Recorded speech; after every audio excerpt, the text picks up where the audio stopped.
Hello नमस्कार, मैं सुभाष आप सभी का स्वागत करता हूं जेटेट 2026 के इम्पोर्टेंट टॉपिक में। आज हम पूर्णांक को पढ़ेंगे पूरे निचले स्तर से, और पूर्णांक को पूरी डिटेल से पढ़ने के बाद हम सब 55 MCQ जो प्रैक्टिस सेट है उसको देखेंगे। अगर आप क्लास 1 to 5 के टीचर के लिए या फिर 6 to 8 के टीचर के लिए तैयारी कर रहे हैं तो यह क्लास आपके लिए बहुत ही बेनिफिशियल होने वाला है। अगर आप नए हैं इस चैनल पे तो चैनल को सब्सक्राइब कर दीजिए और वीडियो को भी लाइक करके अपने दोस्तों में ज़रूर शेयर कर दीजिए। ठीक है, तो चलिए हम शुरुआत करते हैं इस वीडियो का। सबसे पहले हम समझेंगे पूर्णांक से पहले प्राकृतिक संख्या, जिसे हम नेचुरल नंबर के नाम से जानते हैं। क्या होता है नेचुरल नंबर? तो गिनती की संख्या को देखिए 1, 2, 3, 4 संख्या समूह को हम प्राकृतिक संख्या कहते हैं। और ये जो संख्या आप देख रहे हैं यह क्या है? हमारा गिनती की संख्या है, जिसको हम क्या बोलते हैं? प्राकृतिक संख्या बोलते हैं। अब सोचने वाली बात है कि इसको हम गिनती की संख्या क्यों नहीं बोलते हैं, डायरेक्ट प्राकृतिक संख्या क्यों बोलते हैं? तो इसका सिंपल सा जवाब है कि क्योंकि आज से बहुत पहले जब यह संख्या यानी गिनती प्रारंभ हुआ तो हम लोग प्राकृतिक चीजों को गिन करके अब इसका नाम लाते थे। हमने प्राकृतिक चीजों को गिना करते थे, इसलिए इसका नाम प्राकृतिक संख्या पड़ा। इसमें आप देखेंगे जीरो नहीं है। क्यों नहीं है जीरो? जीरो इसलिए नहीं है क्योंकि क्या कभी आप सुने हैं जीरो वस्तु? या फिर आप सोचिए आज से हजारों साल पहले क्या कोई यह सोच सकता था क्या जीरो वस्तु? ऐसा कोई नहीं सोचता था। मीन्स अगर सेब है, एक सेब, 2 पेड़, 3 जामुन, इस तरह से लोग गिना करते थे। ठीक है, तो प्राकृतिक संख्या किसको बोलते हैं? तो काउंटिंग नंबर यानी गिनती की संख्या को हम बोलते हैं प्राकृतिक संख्या। जैसे 1, 2, 3, 4, 5, 6 से लेकर के इन्फिनिटी तक।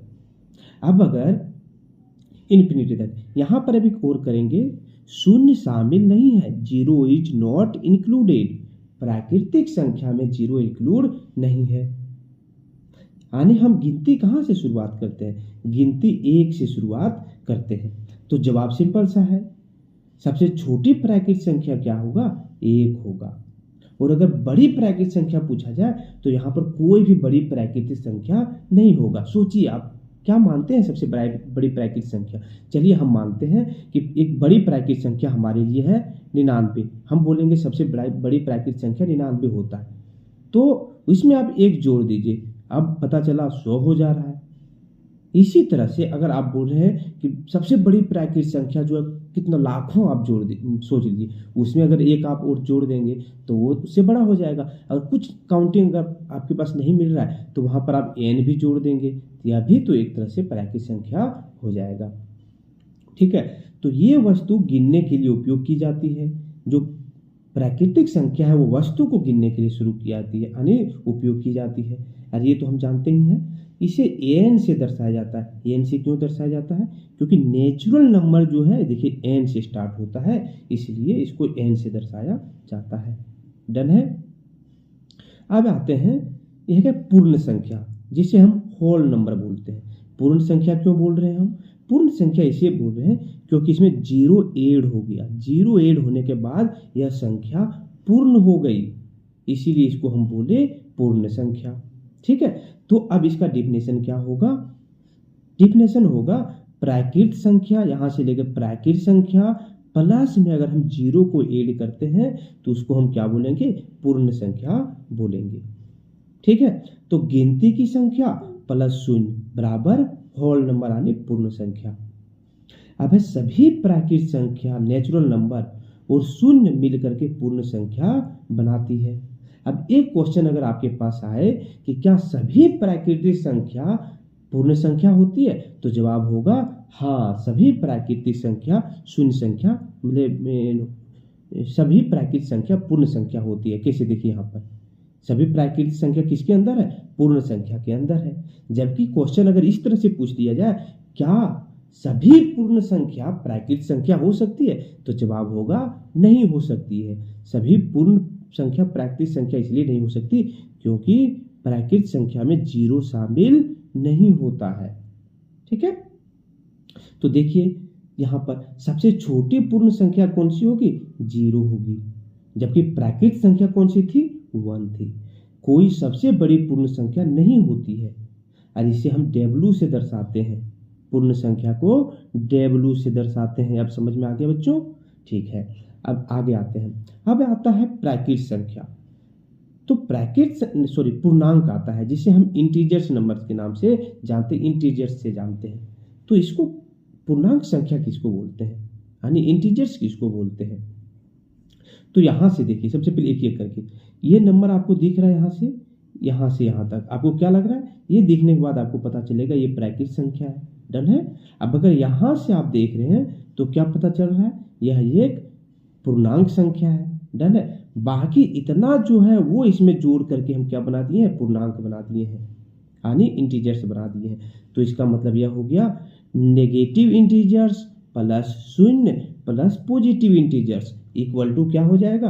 पूर्णांक संख्या हो जाएगा। अब एक चीज सवाल है कि ये नेगेटिव पूर्णांक का जरूरत हमारे लाइफ में क्यों आ गया? हम लोग सुनते आ रहे हैं कि नेगेटिविटी में मत जाओ, तो फिर नेगेटिव हम गिनती में क्यों ला रहे हैं?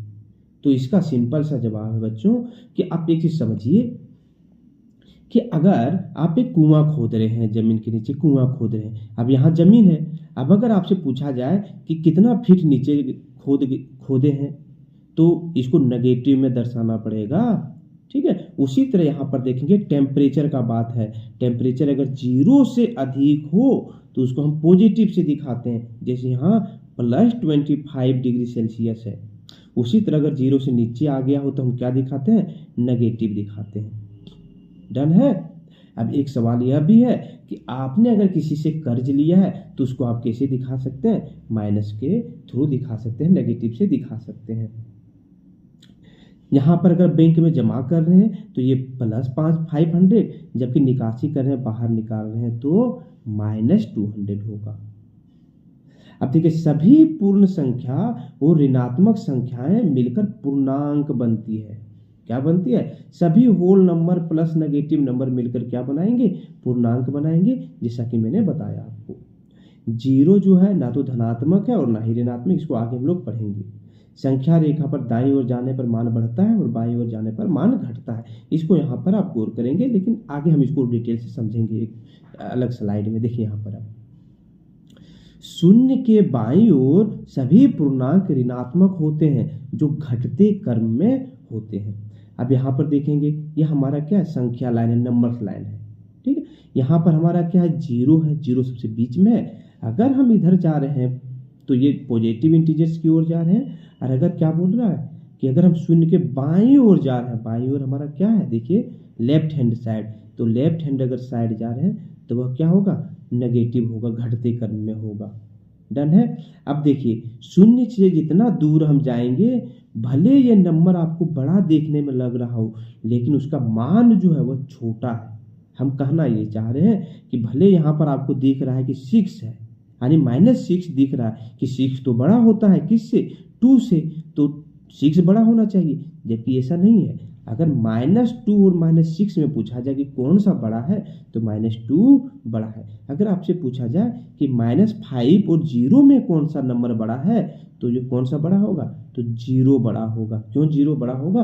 क्योंकि आप खुद देख सकते हैं शून्य के बाईं ओर नंबर है। ठीक है। अब देखिए, तालाब में जितना नीचे जाएंगे वो नेगेटिव मीटर्स में दिखाया जाएगा। यहाँ पर देखिए, जितना ये बैलून ऊपर जा रहा है पॉजिटिव मीटर्स में दिखाया जा रहा है। मतलब 0 से जितना हम नीचे जा रहे हैं वो क्या है? डिसेंडिंग ऑर्डर्स बताता है, और जितना हम 0 से आगे बढ़ेंगे वो असेंडिंग ऑर्डर्स हमें दिखाता है।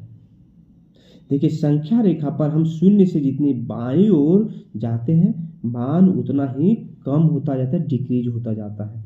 यहाँ पर देखिए, -1 और -5 में कौन सा बड़ा है? तो यहाँ -1 बड़ा है। ठीक है। उसी तरह हम शून्य से दाईं ओर जाते हैं, राइट साइड, तो मान बढ़ता जाता है।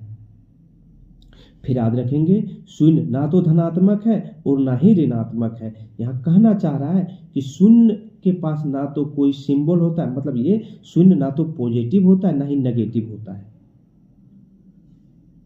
अब यहाँ पर यही है कि शून्य के दाईं ओर सभी पूर्णांक क्या होता है, धनात्मक होते हैं, जो बढ़ते क्रम में होगा। शून्य के अगर दाईं ओर आप जा रहे हैं तो ये मान क्या होगा, धीरे धीरे बढ़ता जाएगा। जैसे यहाँ 1 है, 1 से आगे बढ़ेंगे तो 3 1 का क्या हो जाएगा, ज़्यादा होगा। इसी तरह 5 जो है 3 से बड़ा होगा, 1 से बड़ा होगा। 6 है, 6 इन सभी से जो दिख रहा है सबसे बड़ा होगा। यानी जितना हम राइट साइड जाएंगे उतना ज़्यादा क्या होगा, मान बढ़ता जाएगा। तो संख्या रेखा पर शून्य से दाईं ओर जाते हैं मान उतना ही बढ़ता है, इंक्रीज करता है। हम शून्य से जितना बाईं ओर जाते हैं मान उतना ही कम होता जाता है। ठीक है, देखिए शून्य ना तो धनात्मक है और ना ही ऋणात्मक होता है। नेक्स्ट आते हैं, अब शून्य की स्थिति के बारे में जानते हैं। ठीक है, शून्य की स्थिति, शून्य कहाँ है हमारा, देखिए यहाँ पर बीच में है। शून्य से दाईं ओर सारे पॉजिटिव बड़े होंगे, शून्य के लेफ्ट साइड सारे छोटे होंगे। सिंपल सा है यहाँ पर। शून्य से देखिए यहाँ शून्य से छोटे सारा छोटे है, सभी ऋणात्मक नंबर्स जो है, ऋणात्मक पूर्णांक वो क्या होता है, शून्य से छोटा होता है, और सभी धनात्मक पूर्णांक ग्रेटर देन 0 यानी शून्य से बड़ा। चलिए आगे बढ़ते हैं। एक है दो ऋणात्मक पूर्णांकों का योग और गुणनफल हम समझेंगे। दो ऋणात्मक पूर्णांकों का योगफल, यानी जब हम दो नेगेटिव नंबर को जोड़ते हैं, योग करते हैं, तो हमें क्या प्राप्त होता है। देखिए जब दो ऋणात्मक पूर्णांकों का योगफल ऋणात्मक होता है, सिंपल सा, अगर दो ऋणात्मक पूर्णांकों को अगर आप जोड़ेंगे तो उसका आंसर जो आएगा हमेशा कैसे आएगा, ऋणात्मक आएगा। कैसे, देखिए एग्जाम्पल में अगर एक -3 है और उसमें अगर हम -2 प्लस करते हैं तो क्या होगा, हो जाएगा -5 हो जाएगा। आइए इसको हम समझते हैं और भी डिटेल से, नंबर्स लाइन पर जाकर के देखते हैं। ठीक है, देखिए यहाँ पर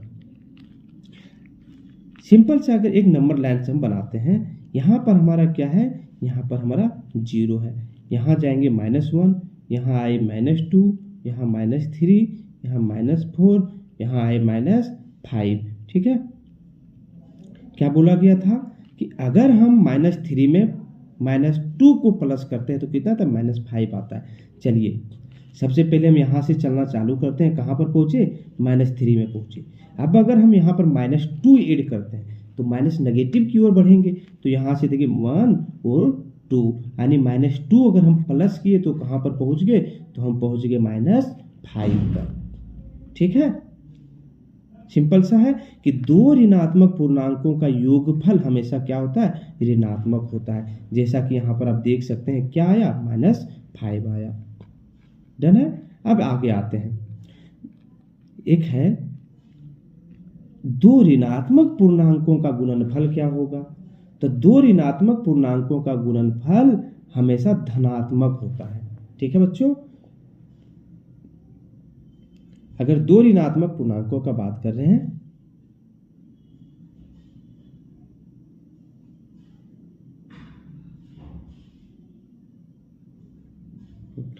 तो दो ऋणात्मक पूर्णांकों के गुणनफल हमेशा क्या होता है, धनात्मक होता है। जैसे यहाँ देखिए -3 × -2 करेंगे तो कहाँ पर पहुँचेंगे हम, +6 में पहुँच जाएंगे। सारांश इसका क्या होगा, जब हम दो ऋणात्मक संख्याओं को जोड़ते हैं तो परिणाम ऋणात्मक होता है। जैसे यहाँ पर देखें, जब हम दो ऋणात्मक संख्याओं को गुणा करते हैं तो परिणाम क्या होता है, धनात्मक होता है। ठीक है, आप याद रखेंगे ये वाला योगफल वाला जो है सो हमने संख्या नंबर लाइन्स पर आपको बता दिया, लेकिन गुणनफल वाला जो है सो आपको क्या करना है, एक चीज हम बता दे रहे हैं, उसको याद रखिएगा, काम आएगा लाइफ टाइम के लिए। अगर हम सेम चिन्ह के नंबर्स को गुणा करते हैं, अगर हम सेम चिन्ह के नंबर्स को गुणा करते हैं तो हमेशा क्या होगा, प्लस ही होगा। देखिए जैसे यहाँ पर हम एक नंबर्स लेते हैं, आपसे हम नंबर ले रहे हैं, नंबर हमारा है 2, इसको हम मल्टीप्लाई कर रहे हैं -3 के साथ, तो क्या होगा, 6 हो जाता है, +6 जैसा कि यहाँ पर दिया गया है। अरे एक और चीज याद रखेंगे, सेम चिन्ह अगर प्लस को मल्टीप्लाई करते हैं प्लस नंबर के साथ तो क्या होगा, हमेशा प्लस होता है। एक चीज याद रखेंगे, जबकि अगर माइनस को अगर प्लस के साथ मल्टीप्लाई करते हैं तो हमेशा माइनस ही होगा। आगे बढ़ते हैं अब, एक चीज और है, ऋणात्मक और धनात्मक पूर्णांकों की संक्रियाएं हम लोग समझेंगे। संक्रियाएं मीन्स क्या होता है, संक्रियाएं मतलब समझिए जोड़ घटाव भाग प्लस माइनस गुणनफल डिवीजन, ये सारी चीजें होता है। तो सबसे पहले हम योगफल पढ़ेंगे जिसको हम एडिशन के नाम से जानते हैं। ठीक है, देखिए एक ऋणात्मक एवं एक धनात्मक पूर्णांक का योगफल ऋणात्मक और धनात्मक होता है। अगर हम एक ऋणात्मक और एक धनात्मक पूर्णांक का अगर हम योग करें, जोड़ें, तो वह ऋणात्मक भी हो सकता है और धनात्मक भी हो सकता है। कैसे, आइए देखते हैं यहाँ पर कैसे होगा। फिर से वहीं पर आकर देखते हैं क्या बोला गया है कि अगर हम ऋणात्मक और धनात्मक पूर्णांक का योगफल करते हैं तो धनात्मक ऋणात्मक दोनों हो सकता है। इसको समझते हैं पहले।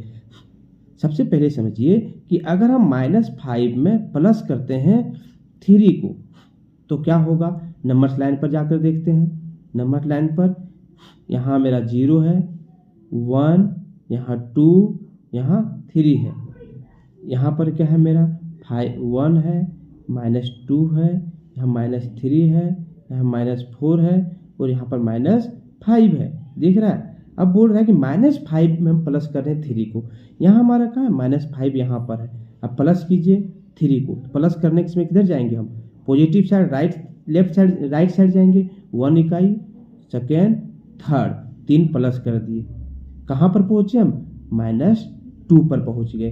आंसर क्या होगा, -2 होगा।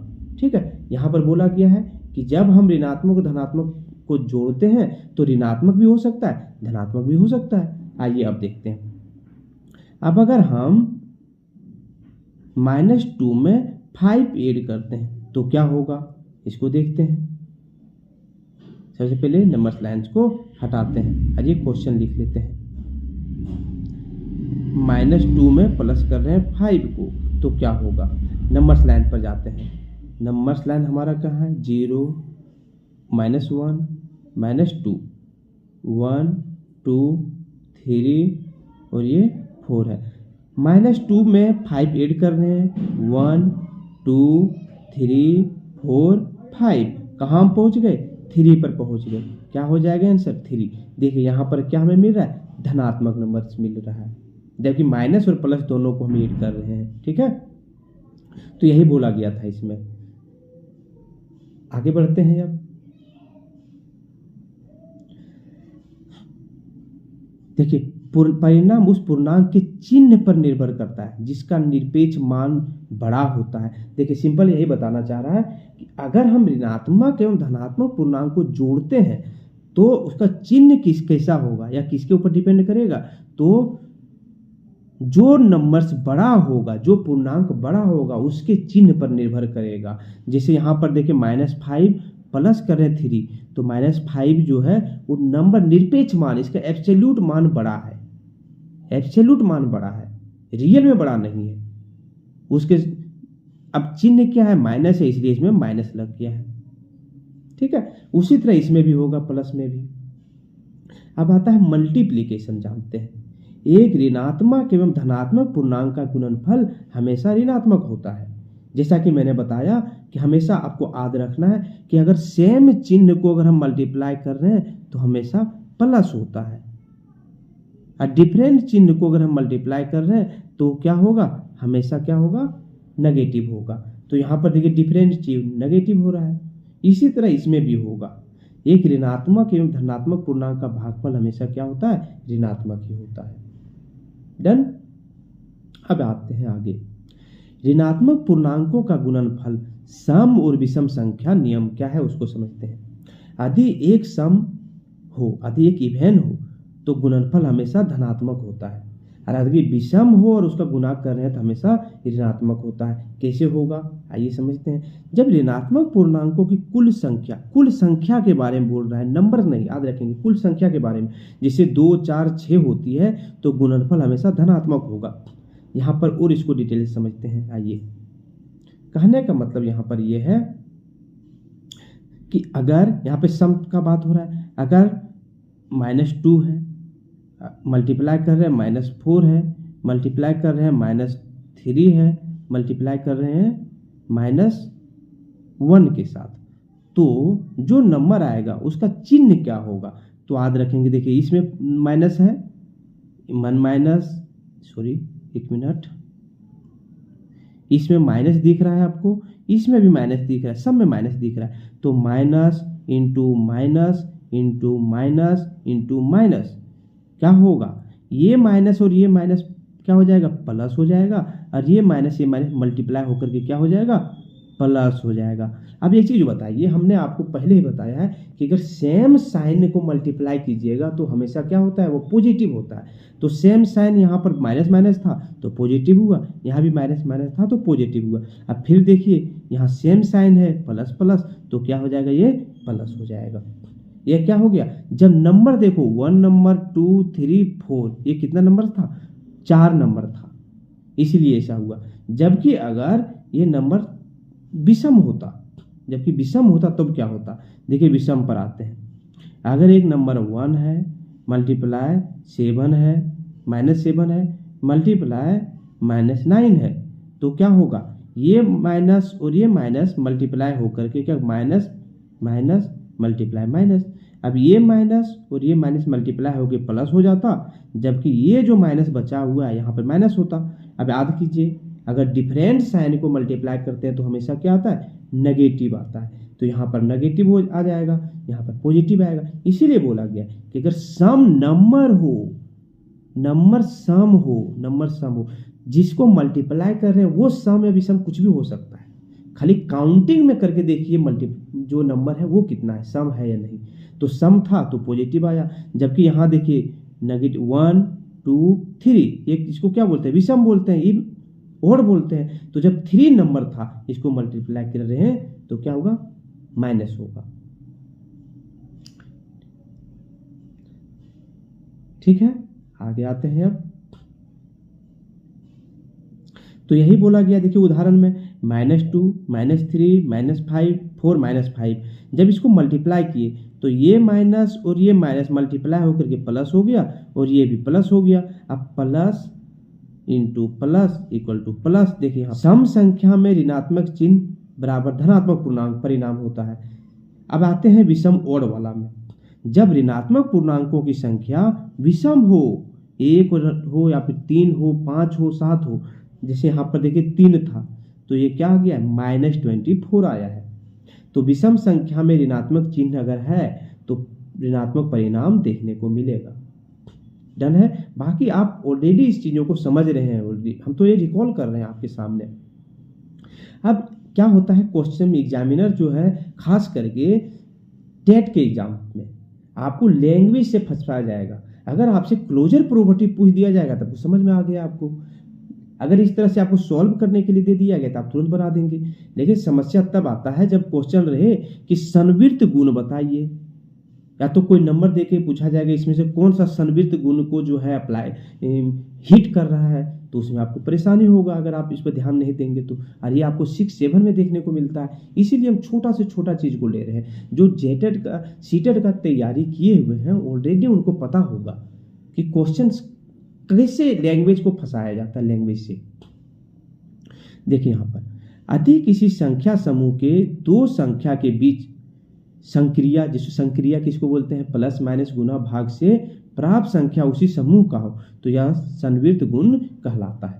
मतलब क्या कहने का है यहाँ पर, सिंपल से यहाँ पर यह कहने का मतलब है कि एक बार और इसको डिटेल करते हैं ताकि और डिटेल से समझ में आए। मेन उद्देश्य समझना है। यदि किसी संख्या समूह, यहाँ संख्या समूह का मतलब है नेचुरल नंबर, होल नंबर या फिर इंटीजर, ठीक है। अब देखिए यहाँ पर कि 2 संख्या के बीच संक्रिया प्लस माइनस गुना भाग से प्राप्त संख्या उसी समूह का हो तो संवृत्त गुण कहलाता है। अब समझिए एग्जाम्पल में यहाँ बोला गया है संख्या समूह हम लेते हैं नेचुरल नंबर। तो नेचुरल नंबर में अगर हम एक नेचुरल नंबर में 1 है प्लस 2 है, अगर इसको हम प्लस करते हैं तो हमारे पास क्या आया, 3 आया। देखिए यह भी नेचुरल नंबर है, यह भी नेचुरल नंबर है और यह भी नेचुरल नंबर है। यही बोला गया है कि अगर किसी संख्या समूह के 2 संख्या में अगर आप प्लस करते हैं, माइनस करते हैं, गुना करते हैं, भाग करते हैं और जो आंसर है वह उसी संख्या समूह से आ जाए तो हम उसको संवृत्त गुण कहते हैं।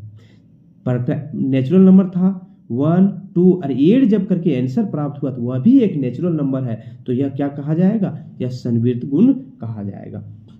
जबकि अगर इसको और एक डिटेल से एग्जाम्पल से समझते हैं, एक नंबर था -5, अब इसमें अगर हम 2 ऐड करते हैं क्या प्राप्त होगा? -3 प्राप्त होगा। अब देखिए यहाँ पर अगर माइनस है तो इसका मतलब यह पूर्णांक में आ गए, इंटीजर में 2 भी पूर्णांक है, जो आंसर आया वह भी पूर्णांक है, तो यह क्या होगा? संवृत्त गुण होगा। समझ आ रहा है? एक समूह का होना चाहिए। उदाहरण एग्जाम्पल पर आते हैं। पूर्ण संख्या का एग्जाम्पल दिया हुआ है कि पूर्ण संख्या में 2 भी है, 3 भी है और 5 भी है। तो 2 + 3 अगर हम करते हैं तो क्या प्राप्त हुआ हमें? 5, जो एक पूर्ण संख्या है इसलिए संवृत्त हो गया। अब यहाँ पे 2 - 3 किए तो क्या प्राप्त हुआ? यानी 2 हमारा क्या है? 2 हमारा पूर्ण संख्या है, 3 भी हमारा पूर्ण संख्या है। अब जब इसको माइनस कर रहे हैं तो हमें प्राप्त क्या हो रहा है? -1 प्राप्त हो रहा है। और -1 जो है नेगेटिव जो है वो होल नंबर नहीं होता, वो किस में आ जाता है? इंटीजर में, इसलिए संवृत्त नहीं है। उसी तरह देखिए 2 × 3 किए, 2 भी हमारा पूर्णांक, 3 भी हमारा पूर्णांक और 6 भी पूर्णांक, तो यह संवृत्त हो गया।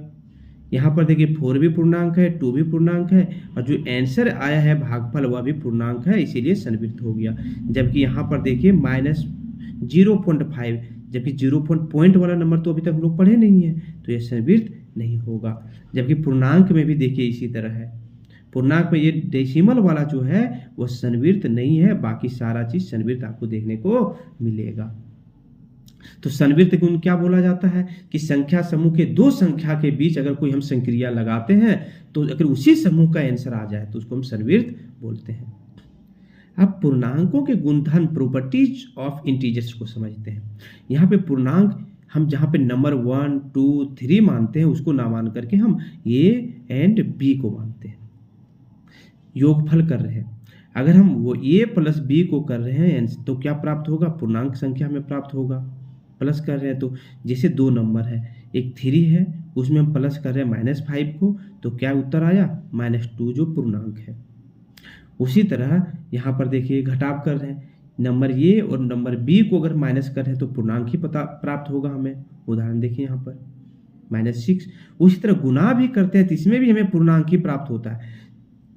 जबकि भाग अगर हम करते हैं तो भाग में हमें पूर्णांक प्राप्त नहीं होता है। क्यों? क्योंकि यहाँ पर देखिए फ्रैक्शन में आ रहा है, भिन्न में आ रहा है, जबकि अभी तक हमने भिन्न के बारे में पढ़ा ही नहीं है। क्या नेचुरल नंबर में आपने भिन्न पढ़ा है?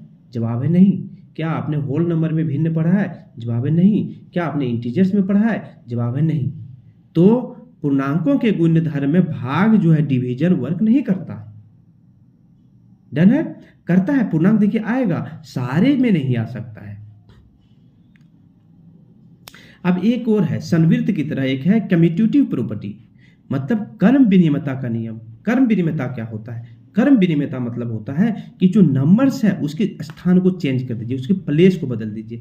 जैसे यहाँ पर अगर हम योग कर रहे हैं, जोड़ रहे हैं, यहाँ पर सबसे पहले यह था कि देखिए इस तराजू के एक पेंडुलम में ये रखा था, दूसरे में बी रखा था। अब हमने क्या किया, बी जो दाएं साइड था, सॉरी बाएं साइड था, उसको ये जो बाएं साइड था उसको दाएं साइड ले गया, और जो बी हमारे दाएं साइड था उसको अपने बाएं साइड ले गया। यहाँ पर देखिए जो पहले a + b था, यहाँ पर b + a है, तो a + b = b + a इधर दिखा रहा है।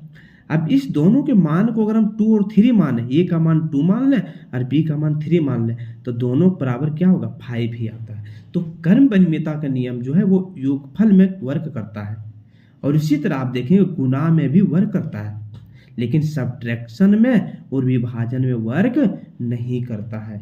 तो कर्म विनिमयता का नियम, कम्यूटेटिव प्रॉपर्टीज जो है वह सब्ट्रैक्शंस और डिविजन्स में वर्क नहीं करता है। यहाँ देखेंगे अगर स्थान में हम चेंज कर रहे हैं, कर्म का बदलाव कर रहे हैं, तो पहले में देखिए यहाँ पे 3 आ रहा है तो दूसरे में -3 आ जा रहा है।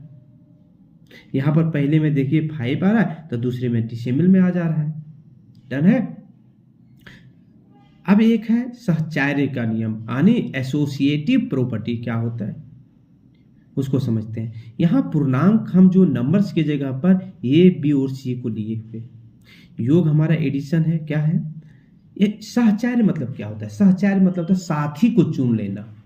सहचार्य मतलब सहपाठी आपको चुनना है, समझने के लिए, ठीक है? क्या है? सहपाठी को चुनना है। किस तरह? नंबर में ही आपको सहपाठी चुनना है। जैसे नंबर पूर्णांक मेरा ए, बी प्लस और सी था ना सारा।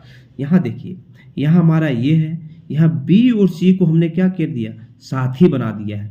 उसी तरह यहाँ पर देखिए, ए प्लस बी को साथी बना दिया, बाद में सी को ऐड किया है।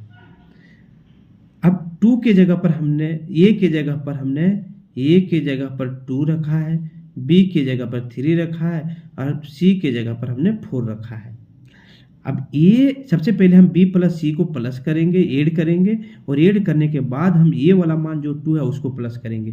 क्या हमारा आंसर आ रहा है? 9 आ रहा है। उसी तरह इस पे गौर करेंगे, ए वाला मान यहाँ पर है। सबसे पहले ए प्लस बी को ऐड करके सी को प्लस करते हैं तो इसका भी मान हमारा 9 आता है। यानी साहचर्य का नियम जो है एसोसिएटिव प्रॉपर्टी में, यह हमारा प्लस में योगफल में वर्क करता है और गुणनफल में भी इसी तरह वर्क करेगा। जब हम साथी बना देते हैं और मल्टीप्लाई करते हैं तो ये आंसर हमारा बराबर आएगा।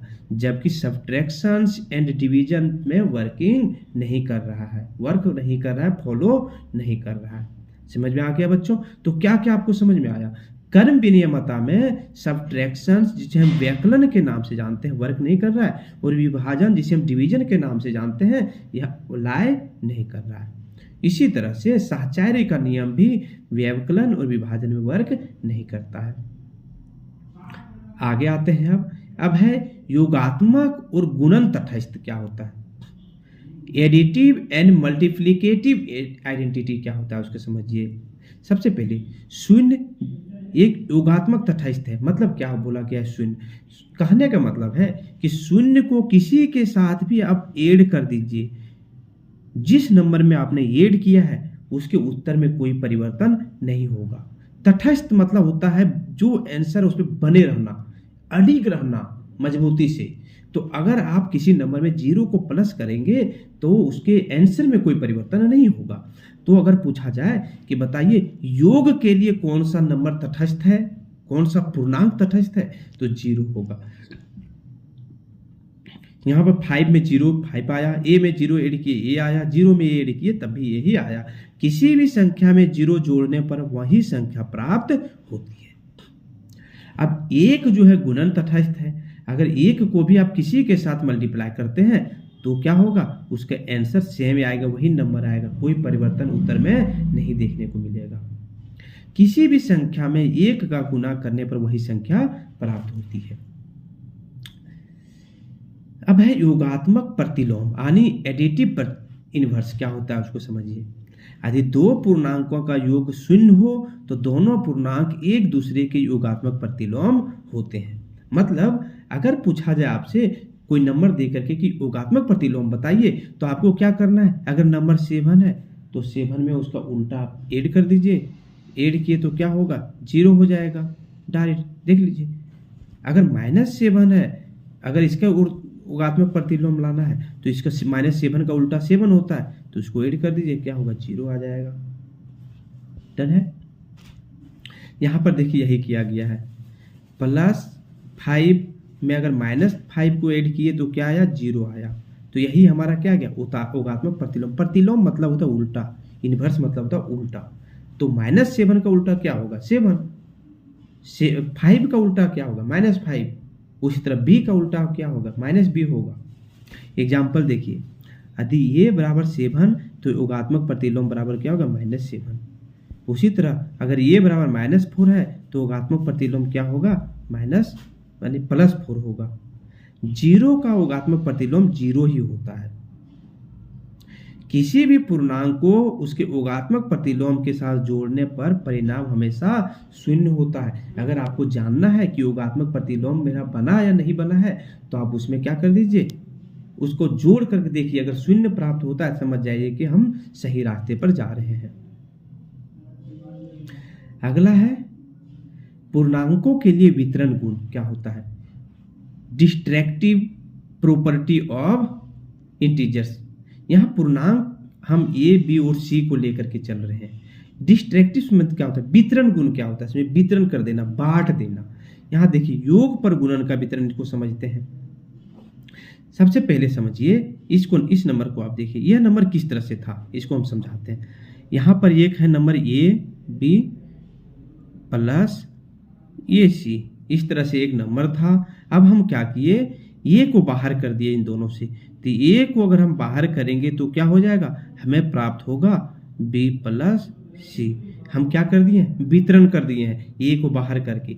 यहाँ पर यही किया गया है, देखिए कर दिया गया है ए को। अगर फिर हम इसको एक साथ फिर यही बनाना चाहते हैं, इसको यही बनाना चाहते हैं, तो क्या करना होगा, ए का हम मल्टीप्लाई करेंगे बी के साथ और फिर ए का मल्टीप्लाई करेंगे सी के साथ। हो गया आंसर हमारा आ गया, देखिए यहाँ पर आ रहा है। तो वितरण कीजिए, तो ही बोला गया है कि पूर्णांकों का अगर हम वितरण करें तो क्या आंसर होगा। तो देखिए यहाँ पर सबसे पहले 2 को सबसे पहले 3 के साथ मल्टीप्लाई किया गया, यहाँ पर दिख रहा है। उसके बाद 2 को 4 के साथ मल्टीप्लाई किया गया, यहाँ पर दिख रहा है। क्या आंसर आया, 14 इधर भी आ रहा है, इधर मल्टीप्लाई करेंगे तो, और इधर भी 14 आ रहा है, तो दोनों पक्ष समान है। उसी तरह व्यवकलन का पूर्णांक गुणन वितरण में देखिए क्या हो रहा है, दोनों में इसी तरह समान होगा। हम क्या कर रहे हैं, ए का मान बी के साथ पहले मल्टीप्लाई किए और ए का फिर सी के साथ। यहाँ पर ए का बी के साथ किए तो ये है, और ए को सी के साथ किए तो ये है, और दोनों के बीच में माइनस का चिन्ह था तो ये माइनस का चिन्ह है। यहाँ पर इस नंबर के साथ हमने सॉल्व करके देखा है, ठीक है। अब एक और है, किसी भी पूर्णांक ए के लिए शून्य से विभाजन के नियम क्या है उसको देखिए।